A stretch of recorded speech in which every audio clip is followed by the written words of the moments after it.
कृष्ण ने बताया कि बुढ़ापे में औलाद अपने माँ बाप को धोखा क्यों दे जाती है। श्री कृष्ण कहते हैं कि बुढ़ापे में औलाद से दो चीज़ों की उम्मीद कभी भी मत रखना।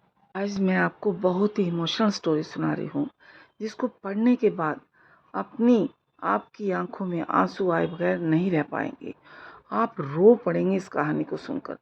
कहानी को पूरा सुनिएगा, स्किप करके मत देखिएगा। अगर आपको वीडियो स्किप करके देखनी है तो आप अभी से छोड़ दीजिए वीडियो को, और चैनल पर अगर नए हैं तो सब्सक्राइब करना ना भूलें दोस्तों। भगवान ने बताया कि बच्चों से कौन सी आशाएं, कौन सी उम्मीदें हैं जो हमें नहीं रखनी चाहिए और कैसे क्या करना चाहिए। हर हर महादेव, कैसे हैं आप लोग। आज बात करते हैं कि बुढ़ापे में आखिर क्यों औलाद अपने माँ बाप को धोखा दे देती है। क्या कारण है इसका? क्यों नहीं माँ बाप को पूछती, माँ बाप को घर से बाहर निकाल देते हैं, वृद्ध आश्रम तक पहुंचा देते हैं, यहाँ तक नौबत आ जाती है। माँ बाप का रहना बिल्कुल गवारा नहीं होता। शादी होते क्यों बदल जाते हैं बच्चे? आखिर ऐसा क्या है जो बच्चे शादी से पहले इतनी माँ बाप की इज्जत करते हैं, शादी होते ही एकदम पलटा मार जाते हैं?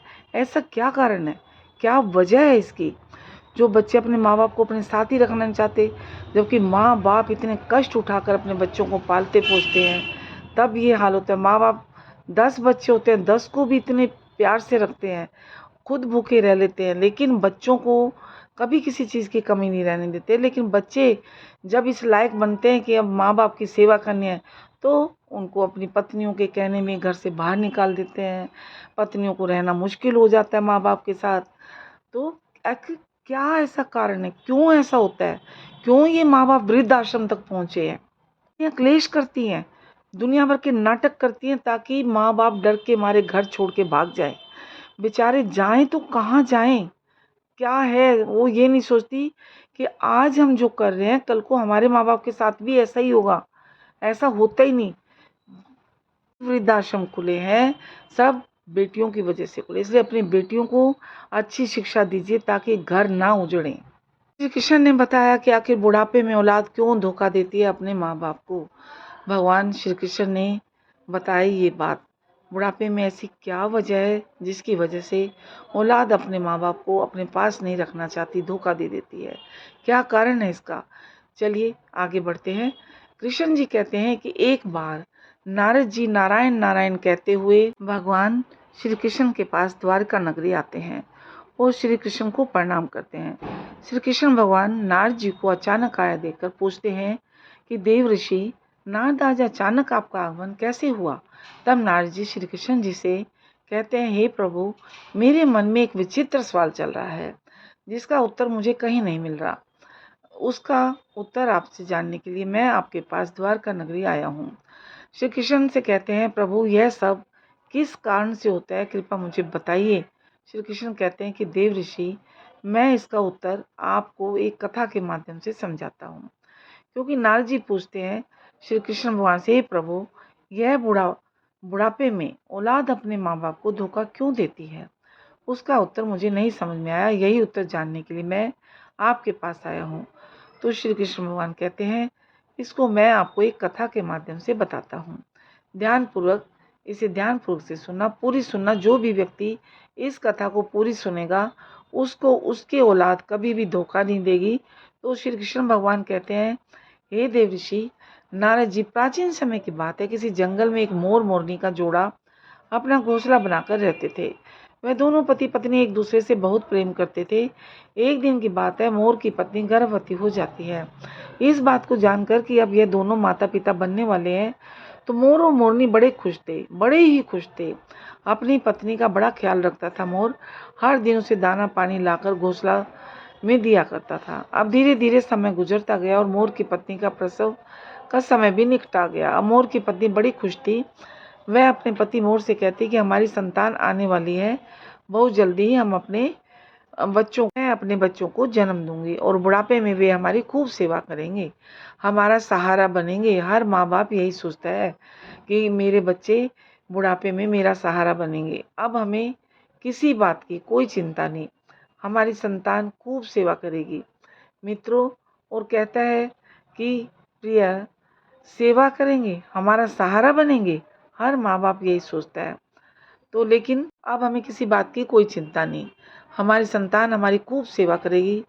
मित्रों, मोर कहता है कि प्रिय, हमें ऐसा नहीं सोचना चाहिए, क्योंकि हमारी संतान हमारी सेवा करेगी या नहीं करेगी, ये तो वहाँ या हमारे बुढ़ापे का सहारा बनेगी या नहीं बनेगी।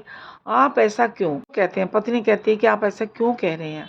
हर संतान अपने माता पिता की सेवा करती है, फिर हमारी संतान हमारी सेवा क्यों नहीं करेगी?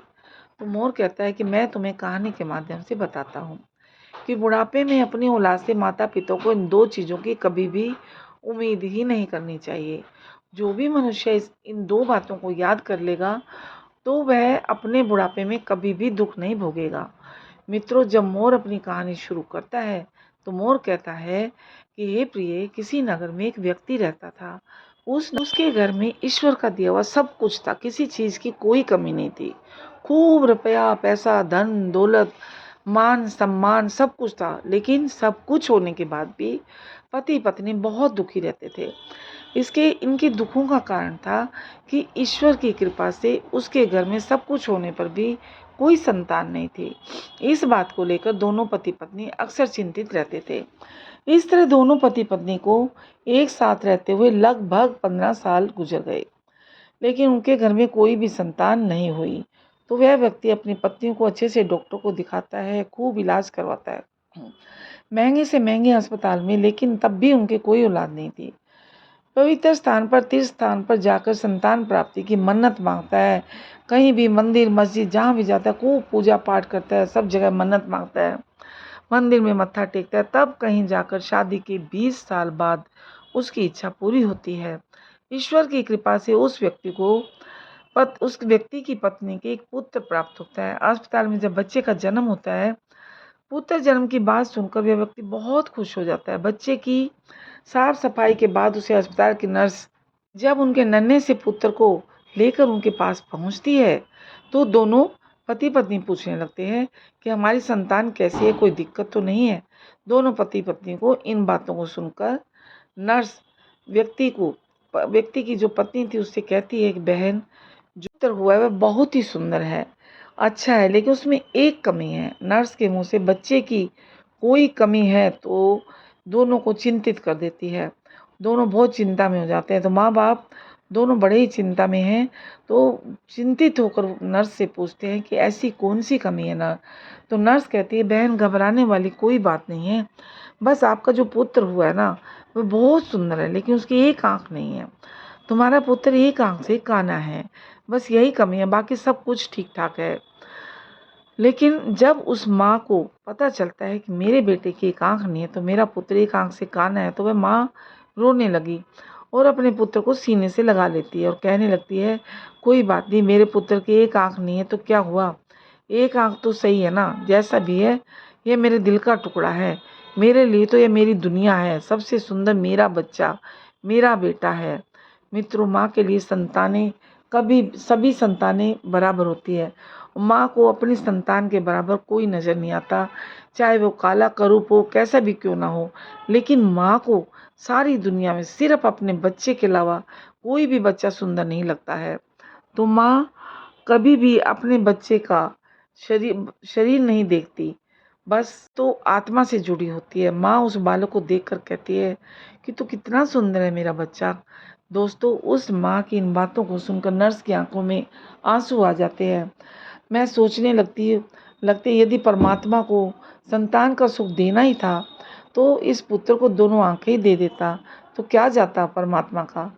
माँ कहने लगती है, कोई बात नहीं, जैसा भी है मेरा ही बेटा है, मेरे बेटे पर मुझे नाज है, और आज इसकी अगर दोनों आंखें सलामत होती तो और भी अच्छा होता, दोनों आंखों के साथ मेरा पुत्र कितना सुंदर लगता। दोस्तों, माँ की इन बातों को वह नर्स सुनती और कहने लगती है कि यदि आप चाहते हो कि आपके पुत्र की दोनों आंखें हो, दोनों आंखें ठीक हो जाएं, तो ऐसा हो सकता है। तो जब उसकी माँ बाप दोनों यह बात सुनते हैं तो उसके बच्चे की दोनों आंखें ठीक हो सकती है, तो कहने लगती है कि आप चाहते हो कि आपके पुत्र की दोनों आंखें हो, तो ऐसा भी हो सकता है। जब उसके माँ बाप दोनों यह बात सुनते हैं उसके बच्चे की दोनों आंखें ठीक हो सकती है, तो वो कहने लगते हैं, नर्स मैडम यह कैसे संभव है? तो अब नर्स उन्हें बताते हुए कहती है कि ऐसा तो हो सकता है, उसके लिए आप दोनों माता पिता में से किसी एक को अपनी एक आंख देनी होगी, इससे जो भी है आपके पुत्र की दोनों आंखें ठीक हो जाएंगी। तो नर्स की इन बातों को जब वह व्यक्ति सुनता है तो वह कहने लगता है कि कोई बात नहीं नर्स मैडम, अगर हमारे पुत्र की एक आंख सही सलामत है ना, वो हमारा पुत्र है, अगर एक आंख से दुनिया देख सकता है तो दूसरी आंख से लगाने की कोई ज़रूरत नहीं। हमारा पुत्र जैसा भी है ना, अच्छा है, वो हमारा दिल का टुकड़ा है, हमारी आंखों का तारा है। और मैं अपनी आंखें दान नहीं कर सकता क्योंकि मेरा घर मेहनत और मजदूरी से ही चलता है। जब मेरी एक आंख नहीं होगी तो मैं कैसे अपने परिवार का पालन पोषण करूँगा और कैसे खर्चा उठाऊँगा, कैसे इस बच्चे का खर्चा उठाऊँगा। यह तो तभी संभव है ना जब मेरी दोनों आंखें ठीक होंगी। तो मैं एक पिता हूँ और अपनी पत्नी को और बच्चों को पालने का भार मेरे कंधों पर है। अब रही बात मेरे पुत्र की, तो एक आंख की, तो यह सब परमात्मा की देन है। ईश्वर ने जिस रूप में भेजा है वह हमारा पुत्र उसी रूप में ठीक है। दोस्तों, पिता ने तो साफ इनकार कर दिया, लेकिन माँ तो आखिर माँ होती है ना, वो तो अपना सब कुछ दे के चाहती है कि मेरा बच्चा ठीक रहे।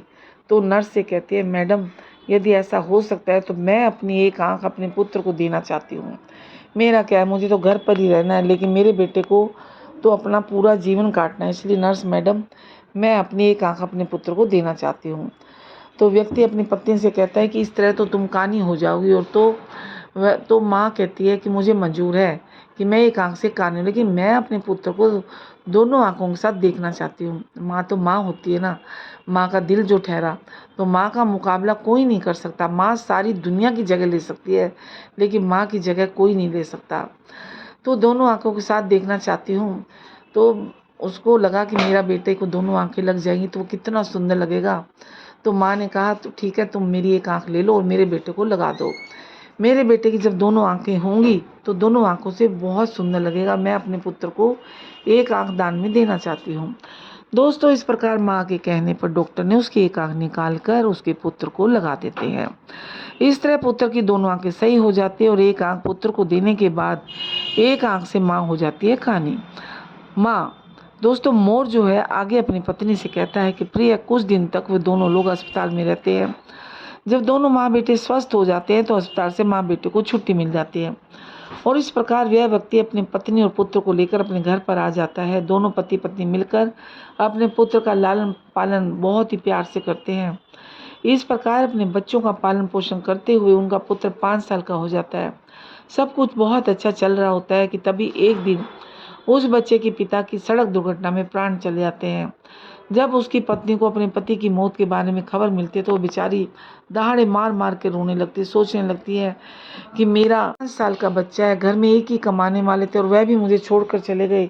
अब मैं इस बच्चे का पालन पोषण कैसे करूंगी? यह सोच सोच कर वह बेचारी जोर जोर से रोने लगी। उसका रोना धोना सुनकर आस पड़ोस के लोग आ जाते हैं और उस लाचार माँ को धीरज बंधाते हैं, उसे धीरज रखने को कहते हैं, किसी तरह से समझा बुझाकर उस व्यक्ति का अंतिम संस्कार करते हैं। इस प्रकार वह लाचार माँ अपने 5 साल के बच्चे के साथ जीवन बिताने लगती है। जैसे तैसे करके घर में जो जमा पूंजी थी वह सब संतान पाने की चाहत में उसने इलाज करने में पहले ही खर्च हो चुकी थी। पति की मृत्यु के बाद जो भी बचत थी वह पति के अंतिम संस्कार में चला जाता है। इस प्रकार वह माँ दूसरों के घरों में झाड़ू पोछा बर्तन करके घर के बर्तन मांज मांज के अपने पुत्र का पालन पोषण करने लगती। वह दूसरे वह माँ उनके घरों में, लोगों के घरों में झाड़ू पोछा करती और खाना बनाती। तो ऐसे किसी तरह से कर करा के अपना गुजारा करती है, लेकिन अपने पुत्र को कोई भी दुख और तकलीफ नहीं होने देती। वो दूसरों के घरों में नौकरानी बनकर ऐसे कमाती है और अपने पुत्र को खेलने के लिए अच्छे अच्छे खिलौने लेकर आती है, पुत्र को अच्छे अच्छे वस्त्र लाती है। उसको कोई किसी चीज़ की वो कमी नहीं होने देती। अपने बच्चे को अपने बच्चे के साथ परछाई की तरह बनी रहती थी और उसका बच्चा थोड़ा और बड़ा हो जाता है। तो वह पुत्र 6 साल का जब हो जाता है तो एक दिन उसकी माँ अचानक एक दिन बेटे को लेकर एक विद्यालय में पहुंचती है। उस विद्यालय के प्रधानाचार्य विनयपूर्वक कहती है प्रधानाचार्य से, प्रिंसिपल से, कि भाई साहब, मुझे अपने बेटे का स्कूल में दाखिला करवाना है। वह माँ स्कूल में अपने बच्चे का एडमिशन कराने जाती है। उस विद्यालय, उस नगर का, वह जो विद्यालय था उस नगर का सबसे प्रसिद्ध विद्यालय होता है। उसमें सिर्फ अमीर लोगों के बच्चे पढ़ते थे। जब उस स्कूल का बड़ा मास्टर फटे पुराने कपड़े में उसकी माँ को देखता है तो सोचने लगता है कि बच्चा तो सुंदर है, लेकिन माँ कपड़ों में ऐसे लग रही है जैसे कोई भिखारी हो बेचारी। ये कहाँ से इतना खर्चा उठाएगी, इस बच्चे की किताबें कितनी महंगी, फीस भर पाएगी, कैसे खर्चा उठाएगी इसका। इसलिए वह उसको समझाते हुए कहते हैं कि उस बच्चे की माँ से कहते हैं, बहन जी हमारे विद्यालय की फ़ीस बहुत ज़्यादा है और इसमें सिर्फ अमीर के बच्चे पढ़ते हैं, इसलिए बेहतर होगा कि आप अपने बच्चे का एडमिशन कहीं और करवाएं, किसी और सरकारी स्कूल में करवा दें। मास्टर जी की बातें सुनकर माँ कहने लगती है कि सर जी आप पैसों की चिंता मत कीजिए, आपकी जो भी फीस लगेगी उसे मैं समय से जमा करा दिया करूँगी। मेरा इकलौता बालक है और मैं चाहती हूँ कि मेरा बच्चा पढ़ लिख कर बड़ा डॉक्टर बन जाए, इसलिए मैं उसे इसी विद्यालय में करवाऊँगी। मैं चाहती हूँ मेरा बच्चा अच्छा डॉक्टर बने, हाँ, तो इसलिए मैं आपके पास लेकर आई हूँ। तो दोस्तों, वो जो बड़ा मास्टर था जब उसकी माँ को समझाता है और उसकी इन बातों को सुनता है, तो माँ की बातों को सुनकर वह बड़ा ही प्रभावित होता है और उस बच्चे की माँ से कहता है, ठीक है, यदि तुम ज़्यादा ही जिद करती हो तो हम तुम्हारे बच्चे को भर्ती कर लेते हैं। इस प्रकार उसके बच्चे का एडमिशन उस स्कूल में हो जाता है, जो सबसे बढ़िया स्कूल है जहाँ अमीरों के बच्चे पढ़ते हैं। अब बालक जो है विद्यालय में पढ़ने जाने लगता है। पहले तो वह 5 घरों में काम करती थी, बच्चे की जो माँ 5 घरों में झाड़ू पोछा लगाती थी, अपना गुजारा कर लेती थी। लेकिन अब वह अपने पुत्र के एडमिशन के बाद अपने पुत्र की पढ़ाई की खातिर 10 घरों में काम करना शुरू कर दिया बेचारी ने, और वह माँ दूसरों के घरों में झाड़ू पोछा कर करके अपने पुत्र को पढ़ाने लिखाने में लगती है। पढ़ते पढ़ते वह पुत्र जब 5वीं कक्षा में आ जाता है, जब उसकी उम्र 10 साल की हो जाती है दोस्तों, एक दिन स्कूल के सभी बच्चे मिलकर उस बालक को छेड़ने लगते हैं और कहते हैं, खेल खेल में कहने लगते हैं, देखो देखो एक आंख वाली कानी माँ का बेटा आ गया, इसकी माँ को देखो एक आंख से कानी है। दोस्तों, तो वो लड़का जब अपने सहपाठियों की इन बातों को सुनता है तो क्रोध में भर जाता है और उसे बड़ा बुरा लगता है। जब वह विद्यालय की छुट्टी होती है तो छुट्टी के समय हमेशा की तरह उसकी माँ उसे लेने आती है। आज भी वे एक आंख से कानी माँ अपने बेटे को स्कूल लेने आई थी। तो वह लड़का अपनी माँ से, जानते हो क्या कहता है? माँ से कहता है कि माँ, कल से आप मुझे स्कूल में छोड़ने मत आना और ना ही मुझे लेने आना, बुलाने भी मत आना। तो माँ पूछती है, पुत्र मेरा बच्चा, ऐसी क्या बात होगी जो तुम ऐसे क्यों बोल रहे हो? लड़का कहते कि माँ, तुम्हारी सूरत अच्छी नहीं है, तुम काली हो, तुम एक आंख से कानी हो। तुम जब मेरे स्कूल में मुझे लेने आती तो मेरे दोस्त मेरा मजाक उड़ाते हैं, तुम्हारी वजह से मुझे शर्मिंदा होना पड़ता है। तुम ऐसी ही हो, वैसी हो, इस तरह की बातें दोस्त जो हैं करने लगते हैं तुम्हारे बारे में। तो लड़का अपनी माँ से दुनिया भर की शिकायतें करता है। जब माँ अपने पुत्र के मुख से इन बातों को सुनती है तो आप ही समझिए उस माँ को कितना दुख होता है। जिस बच्चे की वजह से उसने अपनी एक आंख दे दी और इतनी मेहनत कर रही है, वही बच्चा उसको ऐसे बोलता है तो उसे बड़ा दुख होता है। लेकिन अपने पुत्र की इन बातों को सुनकर वह चुप रहती है और अपने पुत्र की बातों को सहन कर लेती है। माँ कहती है, कोई बात नहीं, जैसा तुम चाहते हो वैसा ही होगा, मैं तुम्हारे साथ कल से नहीं आऊँगी। लेकिन तुम अकेले आओगे कैसे? अपनी माँ की इन बातों को सुनकर पुत्र कहता है, माँ आप चिंता मत करना, मैं अब बड़ा हो गया हूँ, अब मैं इस काबिल हो चुका हूँ कि अकेले स्कूल आ सकता हूँ और जा भी सकता हूँ, इसलिए तुम मेरे स्कूल आने की कोई ज़रूरत नहीं है तुम्हें। अपने बेटे की इन बातों को सुनकर माँ कहती है, ठीक है बेटा, आज के बाद मैं तुम्हारे स्कूल में तुम्हारे साथ ना जाऊँगी और ना ही आऊँगी। लेकिन बेटा सावधानी से घर आना, तुम्हारे पिता का सड़क दुर्घटना में ही एक्सीडेंट से मौत हो गई थी। यह सोच सोच कर मुझे बहुत डर लगता है। बेटा कहता है, माँ तुम चिंता मत करो, मुझे कुछ नहीं होगा, अकेले ही आया जाया करूँगा। उस दिन के बाद से जी वह बच्चा अपने बच्चे को अकेले ही विद्यालय आने जाने देती थी और वह जो बच्चा है अकेला आता था अकेला जाता। जैसे तैसे करके बेटा हो गया बड़ा और वैसे वैसे पुत्र के खर्चे भी बढ़ते चले गए। जैसे जैसे उसका बेटा के खर्चे बढ़ते गए वैसे वैसे उस घर का काम का बोझ उस पर बढ़ता ही चला गया। धीरे धीरे समय गुजरता गया और इस प्रकार वह लड़का विद्यालय की पढ़ाई पूरी कर लेता है और उसकी पूरी क्लास में सबसे अच्छे नंबर आते हैं। लेकिन इसके बाद वह आगे की पढ़ाई करने के लिए शहर चला जाता है। जब वह शहर में जाता है तो उधर उसकी माँ जो पैसा कमाती थी, पैसे कम पड़ने लगते हैं, क्योंकि पहले तो सिर्फ किताबें और फीस का खर्चा था, लेकिन अब तो उसके बेटा शहर चला गया तो उसके खर्चे बढ़ गए, रहने का और खाने का खर्चा भी अलग से बढ़ गया है। लेकिन उस माँ ने दोस्तों हार नहीं मानी। पहले जो माँ 15 घरों में काम करके अपने बेटे का खर्चा चलाती थी, पूरा करती थी। और वहीं अपने बेटे के शहर जाने के बाद वही 30 घरों में बर्तन साफ करने लगी, झाड़ू पोछा करती, दिन रात मेहनत करती बेचारी। मेहनत करते करते रात के 11 बज जाते थे, जब बेचारी वह माँ अपने बेटे के लिए महीने में 5,000 भेज पाती थी। और इसलिए इतनी मेहनत करती थी कि एक दिन उसका बेटा जब बड़ा हो जाएगा, पढ़ लिख कर बड़ा होगा, डॉक्टर बनकर आएगा, तो मुझे सारे सुख मिलेंगे, एक ना एक दिन तो मुझे भी आराम मिलेगा। आज मेरी मेहनत से मेरा बेटा डॉक्टर बन जाएगा तो मेरे बेटे के साथ रहकर मैं खूब सुखी रहूँगी। दोस्तों, इसलिए वह माँ खूब मेहनत करती थी और 30-30 घरों में काम करके बेचारी अपने पुत्र के पास पैसे भेजती थी और खुद कभी एक टाइम खाना खाती थी, कभी नहीं खाती थी। इस प्रकार मेहनत करते करते समय से पहले ही वह बूढ़ी हो जाती है, धूप में उसका गोरा रंग काला पड़ जाता है। लेकिन वह तो अपने बेटे के लिए कोई दिक्कत नहीं होने देना चाहती थी। मोर आगे अपनी पत्नी मोरनी से कहता है, प्रिय, जब ऐसे ही कुछ दिन और बीत जाते हैं तो वह उस माँ को एक दिन वह बेटा उसका पत्र लिखता है। जानते हो पत्र में क्या लिखा है?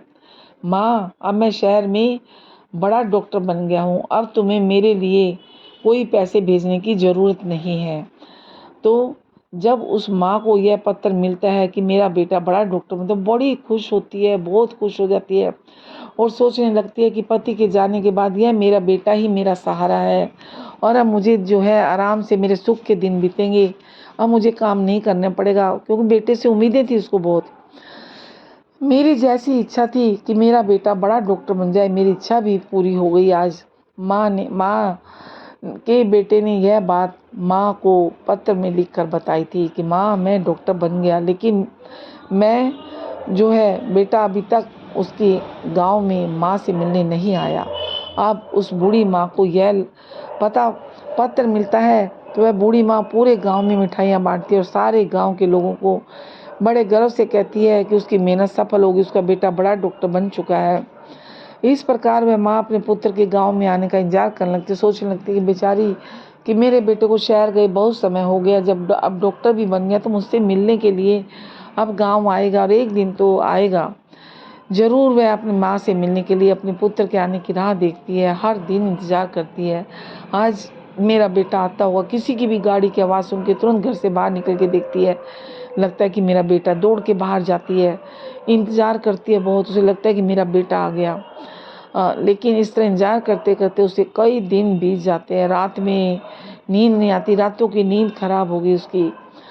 तो सोचने लगती थी रातों में कि क्या मजबूरी है, मेरा बेटा मुझे लेने क्यों नहीं आया, अब तो वो डॉक्टर भी बन गया है और मुझे अपने साथ लेकर जाएगा। सारा दिन रात बेचारी इंतज़ार करती है अपने बेटे का और वह दिन अभी तक नहीं आया। और वह माँ सोचती थी कि वह दिन आएंगे, दूसरों के घर में बर्तन झाड़ू पोछा अब नहीं लगाऊंगी, बस यही सोचती रहती कि अब मेरे दिन अच्छे आएंगे। सारा दिन इंतजार करती तो और मैं आराम से बैठकर अपने बेटे की कमाई खाऊंगी। अब तो मेरे बेटे के घर में नौकर चाकर भी होंगे, गाड़ी बंगला होगा, दुख के दिन अब निकल चुके हैं। बेचारी सारा दिन यही सोचती रहती थी। लेकिन क्या, इसी तरह सारा दिन बेटे के सपने देखती। दोस्तों, इस तरह माँ को अपने बेटे का इंतजार करते करते 1 साल बीत जाता है, लेकिन वह बेटा, निकम्मा बेटा, एक दिन भी ऐसा नहीं जिस दिन उसकी माँ इंतजार ना करती उसका। 1 साल में एक दिन भी अपनी माँ के पास नहीं आया वो।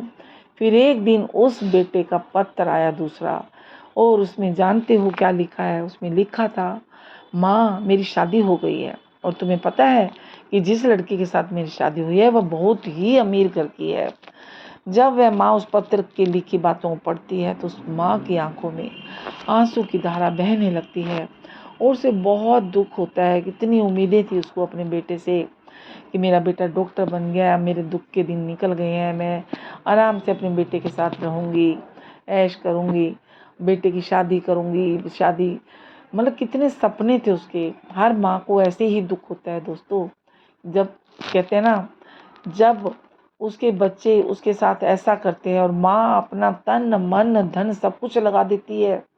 और अपने बच्चों के लिए कितने निर्मोही बच्चे होते हैं आजकल कि उसको अपनी माँ का ध्यान नहीं। जिस माँ ने इतनी मेहनत मजदूरी करके उस बच्चे को पढ़ाया लिखाया और अपनी आँख भी दे दी, तब भी वो इस निर्मोही ने एक बार भी अपनी माँ से आकर नहीं मिला। वो शादी होते क्यों बदल जाते हैं, क्यों बदलते हैं ये बच्चे शादी होते, ऐसा क्या हो जाता है जो उसको माँ का करा हुआ दिखाई ही नहीं देता, माँ दिखती ही नहीं है शादी के बाद। हर माँ का सपना होता है वह अपने आप हाथ से अपने बेटे को दूल्हा बनाए और अपने बेटों को सजाए। माँ बेचारी सोचती है, उसके सारे अरमान धूल में मिल जाते हैं। सोचती है भगवान मैंने कौन से पाप किए हैं जो मेरे सारे सपने टूट गए। कितने मैंने सोचा था मेरे बेटे के अच्छे अच्छे रिश्ते आएंगे, अपनी पसंद की लड़की के साथ शादी कराऊंगी, लेकिन उस पत्थर को पढ़ के तो उसके सारे सपने टूट गए। उसकी आंखों से जो आंसू आ रहे थे वो धार बंद ही नहीं हो रही थी। रोते रोते बेचारी का बुरा हाल हो गया और सोचती है कि ऐसे कौन से पाप किए थे मैंने जो मेरा बेटा मेरे साथ ऐसे कर रहा है। ऐसा क्या हो गया जो बेटे ने शादी भी कर ली और मुझसे पूछा तक भी नहीं, और शादी करने के बाद भी पत्र लिख के बता रहा है कि माँ मैंने शादी कर ली। दोस्तों, यह सोच सोच कर माँ पूरी रात आंसू बहाती रहती है। बेचारी इतना होने के बाद भी माँ जो है अपने पुत्र को दुआएं देती रहती है। माँ कभी अपने बच्चों को, बेटे को, बेटी को कभी बददुआएं नहीं दे सकती और रोते रोते सो जाती है। फिर भी उस माँ के मुंह से अपने बेटे के लिए आशीर्वाद ही निकलता है। कहती है कोई बात नहीं बेटा, तुमने बिना बताए शादी कर ली, लेकिन मेरा आशीर्वाद हमेशा तुम्हारे साथ है, तुम हमेशा खुश रहो और हमेशा मेरा आशीर्वाद तुम्हारे साथ रहेगा। अम्मा तो वह सोचती है मेरे पुत्र ने विवाह तो कर लिया, उसकी पत्नी भी आ गई होगी, लेकिन हो सकता है कि मेरा बेटा और बहू दोनों मिलकर मुझे लेने आए, मुझसे मिलने मेरे घर आएंगे और अपनी बहू को देखूंगी, वह मेरी सेवा करेगी, पुत्र वधू को आशीर्वाद दूंगी।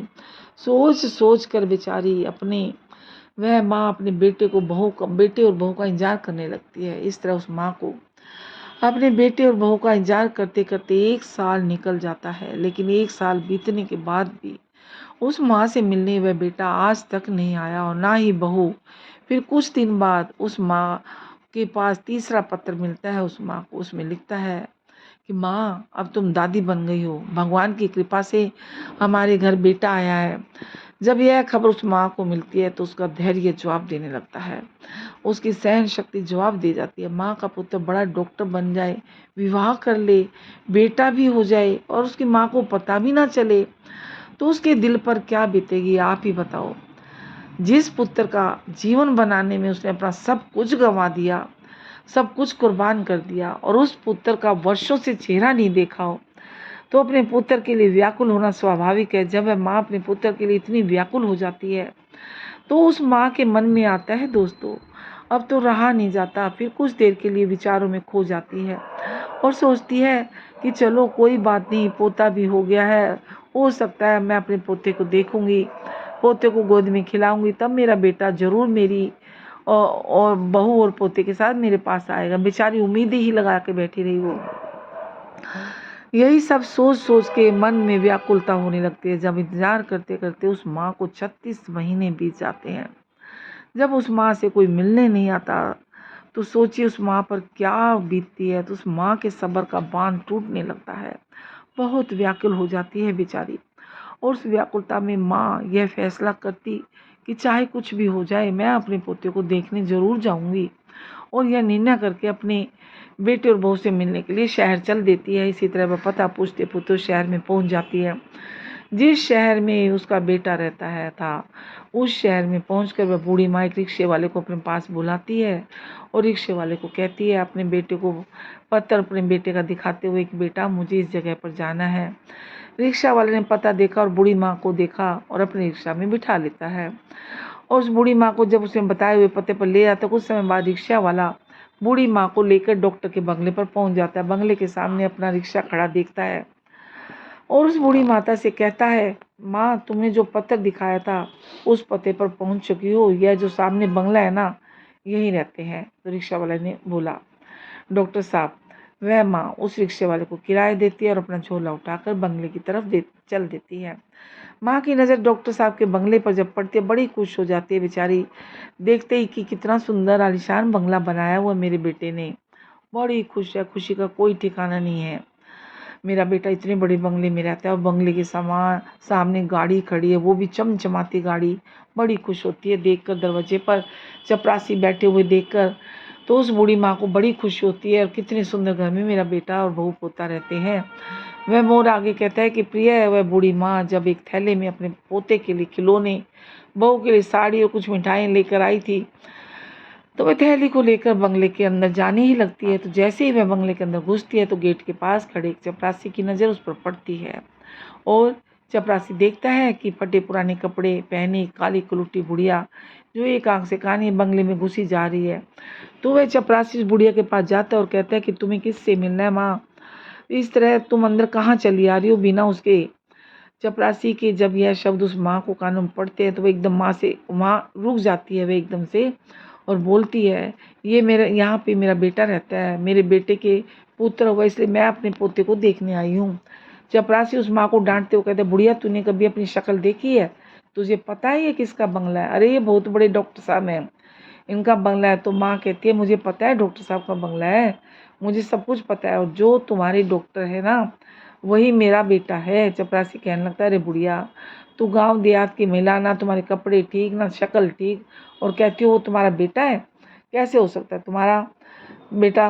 चपरासी फिर कहता है कि डॉक्टर साहब तुम्हारे बेटे कैसे हो सकते हैं। मैं जब यह बात पास में खड़े एक दूसरा चपरासी सुनता है तो वह भी उसके पास पहुंच जाता है। जब उसको पता चलता है कि बुढ़िया कह रही है कि जो ये बंगला है, जिस बंगले में डॉक्टर साहब रहते हैं, वो मेरा बेटा है और मैं उसकी माँ हूँ। तो चपरासी पूछने लगता है, माँ आपके पास कोई प्रमाण है जिससे हम पता कर सकें कि डॉक्टर साहब आपके बेटे हैं, आप डॉक्टर साहब की माँ हो? जब माँ उसको कहती है कि मैं अभी आपको दिखाती हूँ, मेरे पास एक पेपर है जिसमें मेरे बेटे का एड्रेस लिखा हुआ, चिट्ठी है मेरे बेटे की, मुझे पता है डॉक्टर साहब का बंगला है और जो तुम्हारे डॉक्टर साहब है वो मेरा बेटा है। तो चपरासी कहने लगता है, अरे बुढ़िया तू गांव देहात की महिला है, तुम्हारे कपड़े ठीक ना तुम्हारी ठीक है, अगर तुम्हारे बेटे हैं डॉक्टर साहब हैं तो तुम जो है कोई आई प्रमाण पत्र दिखाओ, तो जिससे वह पता कर सके कि तुम हमारे डॉक्टर साहब की माँ हो।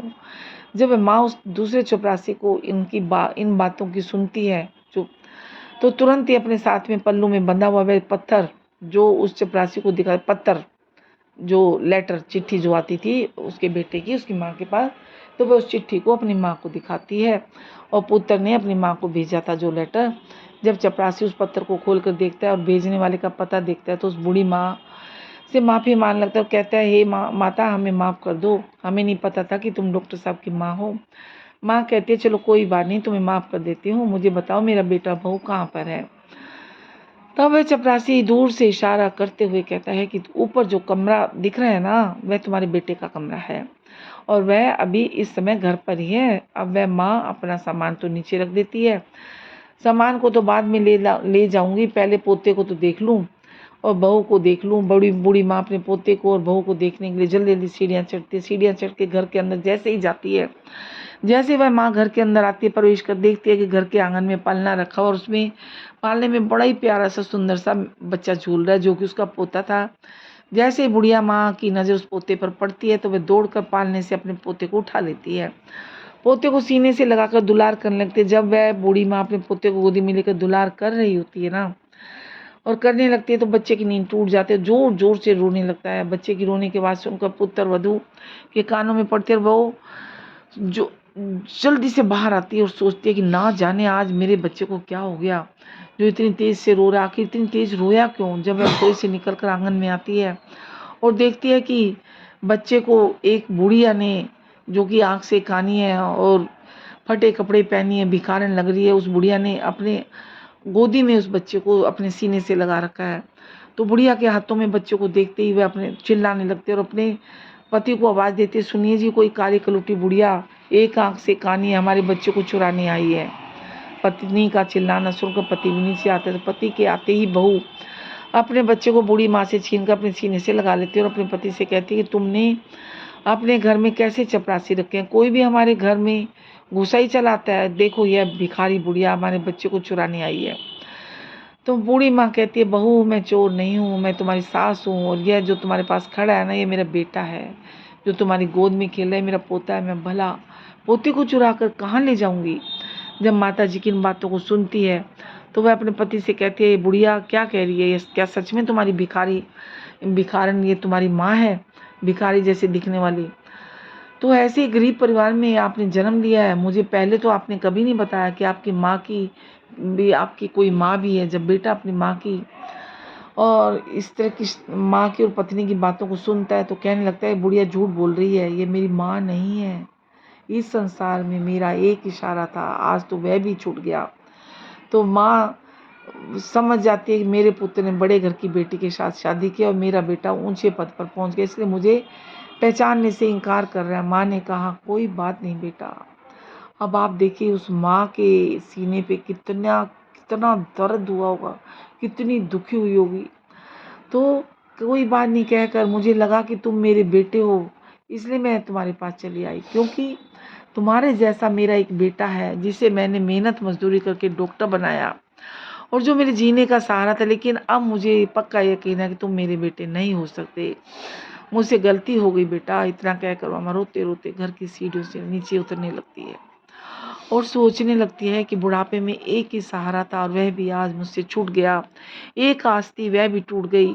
और बेचारी सोचने लगती है कि बुढ़ापे में जो सहारा था वह भी आज मुझसे छूट गया और जो आस थी, आज मेरी सारी आस सारी उम्मीदें मेरी टूट गई। मेरे जीवन की खुशी थी, जो मैंने जो अपने जीवन की खुशी समझा था अपने बच्चे को, जिसको मैंने अपनी ज़िंदगी का सहारा समझा, वह आज छूट गया। मैंने सोचा था ये मेरी सेवा करेगा, जिसको मैंने अपने जीवन का अधिकार माना, जीवन की नैया को पार लगाने वाला माना, वही बुढ़ापे की जीवन की नैया को मुझदार में डुबो रहा है। इस प्रकार रोते रोते माँ बेचारी भारी कदमों से नीचे उतरने लगती है। जब माँ सोचती है कि जब बेटे ने ही मुंह मोड़ लिया तो जी कर ही मैं क्या करूंगी।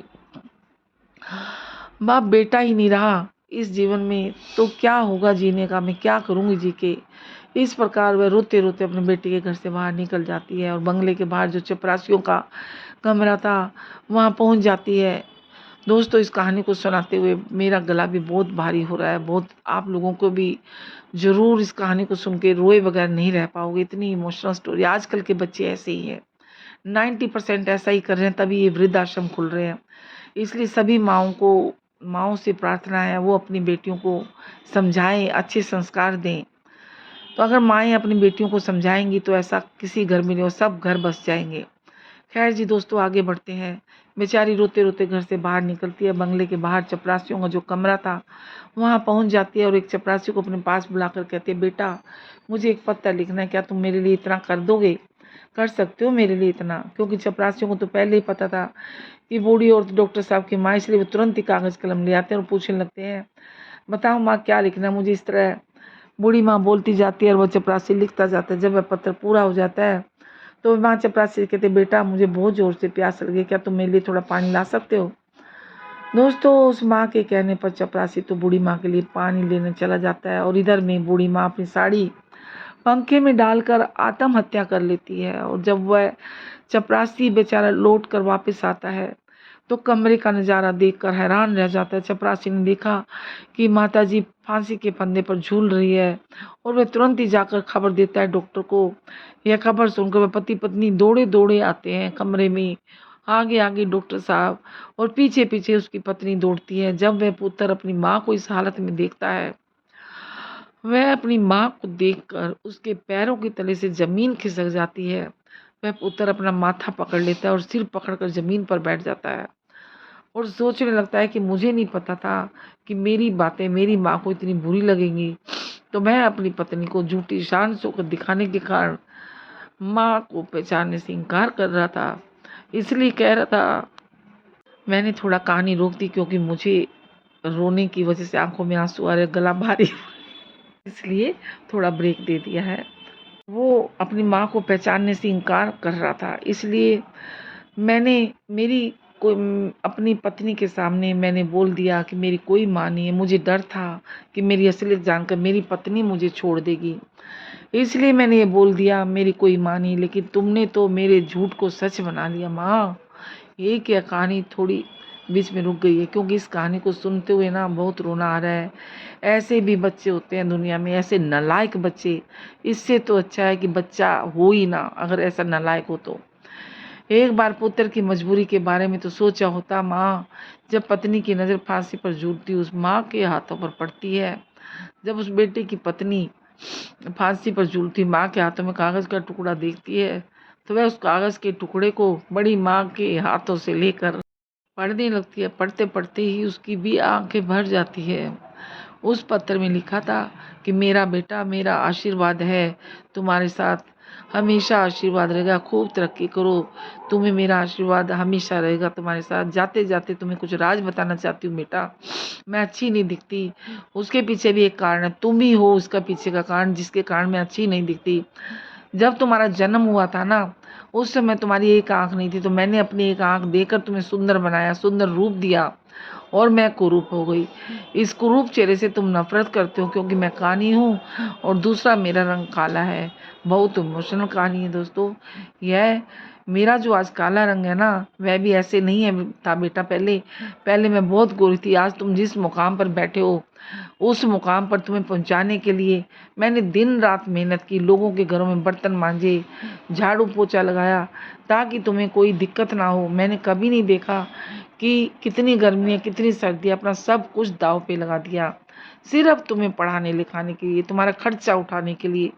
मैंने कालिक लूटी होगी, उसका भी मुझे कोई मलाल नहीं। तुम सुंदर हो, उसकी मुझे बहुत खुशी है। मैं तो तुम्हें देखना चाहती थी, अपना पोता बहू को मिलना चाहती थी, इसलिए मैं शहर चली आई, क्योंकि तुमने तो कभी गांव जाकर मेरा हाल ही नहीं पूछा। लेकिन जब मैं स्वयं चलकर तुमसे मिलने आई तो तुमने मुझे पहचानने से इनकार दिया। ऐसे लगा कि अब दुनिया में मेरा कोई है ही नहीं, तो मेरे जीने का उद्देश्य ही खत्म हो गया। जब कोई नहीं रहा तो मेरे जीने का कोई फायदा नहीं। बेटा, जाते जाते ईश्वर से प्रार्थना करती हूँ तुम सदा खुश रहो, तुम्हारी संतान खुश रहे। जब उस बेटे की पत्नी यह पत्र पढ़ती है तो अपने पति को सुनाती है, तो उस बेटे का सर शर्म से नीचे झुक जाता है, उसे अपने आप से घृणा होने लगती है। जिस माँ ने मेरी जिंदगी बनाने में अपना सब कुछ नछावर कर दिया, वही माँ आज मेरी चौखट पर मुझसे मिलने आई, और मैंने एक गिलास पानी भी नहीं पूछा। पानी तो क्या, मैंने उसको पहचानने से इनकार कर दिया। इस प्रकार दोनों पति पत्नी अपनी गलती के लिए उस मरी हुई माँ से माफ़ी मांगते हैं। लेकिन अब क्या हो सकता था, वह माँ तो उनकी माफ़ी सुनने के लिए मौजूद नहीं थी ना, उनसे बहुत दूर जा चुकी थी, जहाँ से कोई नहीं आता। दोस्तों, जब डॉक्टर साहब के जीवन में अब सिर्फ पछतावा रह गया है, कैसी यह दुनिया है। कुछ लोगों के जीवन में माँ नहीं होती, सारे जीवन माँ के लिए तरसते हैं, और जिसके जीवन में माँ होती है उसे माँ की कदर नहीं करते। माँ की कदर नहीं करते मित्रों। पत्नी और बच्चे दोबारा मिल सकते हैं, पर दोबारा माँ आपको दोबारा नहीं मिल सकती। एक संतान ही माता पिता के जीने का सहारा होती है, बुढ़ापे की लाठी होती है। ऐसे में जब बेटा ही अपने धन के नशे में, अपने पद के नशे में माता पिता को पहचानने से इनकार कर देता है, माता पिता को भुला देता है, घमंड में आकर उनका अपमान कर देता है, उनको गाली गलौज करता है, जो बहुएं होती हैं घर से निकाल देती है माँ सास ससुर को अपने, तो दुनिया में माता पिता को सबसे बड़ा दुख ऐसे ही बेटों से होता है। जो कुछ माता पिता अपनी संतानों का भविष्य बनाने के लिए, उन्हें सफल बनाने के लिए अपना पूरा जीवन दांव पर लगा देते हैं। जब वही संतान धन और पद के नशे में अपने माँ बाप को भुला देती है, माँ बाप का अपमान करती है, तो उन्हें बहुत पीड़ा होती है। और मोर आगे कहता है, प्रिय, यदि आपके माँ बाप हैं तो उनका आदर करना चाहिए, क्योंकि मनुष्य की सफलता में माँ बाप का ही योगदान है। कुछ मूर्ख बच्चे पूछते हैं कि माँ तुमने हमारे लिए किया क्या है, और जो कुछ भी किया माता पिता ने ही तो किया है। तुमको बनाया, तुम्हें पढ़ाया, इस लायक बनाया कि तुम इज्जत से ज़िंदगी जी सको, दुख उठाए इतने तुम्हारे पालने में, तो उस माता पिता को भूलकर तुम तो अपने आप को भूल गए हो। बच्चा भूल जाता है कि माँ बाप के अतिरिक्त दुनिया में दूसरा कोई भी उसका भला चाहने वाला नहीं है। माता पिता मर के तुम्हारा भला ही चाहेंगे, और सब लोग जो तुम्हारे अपने होने का दावा कर रहे हो सिर्फ एक निश्चित समय तक है, और एक मतलब तक ही तुम्हारा भला चाहते हैं। लेकिन तुम्हारे माँ बाप बिना स्वार्थ के जीवन भर तुम्हारा हित चाहते हैं। मोर आगे कहते हैं, प्रिय, एक पुत्र को जन्म देने में एक स्त्री अपनी सुंदरता को खो देती, लेकिन वही पुत्र जब जवान होता है, जब उसकी शादी हो जाती है, तो वही पुत्र उसकी अपनी पत्नी की सुंदरता में अपने माता पिता को खो देता है। और माता पिता अपनी संतान की सुखों के लिए सब कुछ त्याग देते हैं, लेकिन जब बच्चे बड़े हो जाते हैं, कुछ देने के काबिल हो जाते हैं, तो हमें क्यों देते हैं? सिर्फ आंसू, लाचारी, दुख और अकेलापन। जो संतान अपने माता पिता को सिर्फ इसलिए भुला देती है कि उनके बुढ़ापे को देखकर उनका अपने मित्रों में उनकी इज्जत कम हो जाएगी, तो उनकी सबसे बड़ी भूल है। मित्रों, श्री कृष्ण कहते हैं कि उम्र के इस पड़ाव पर पहुंचने के बाद आपकी और आपके मित्रों की भी यही हालत होगी।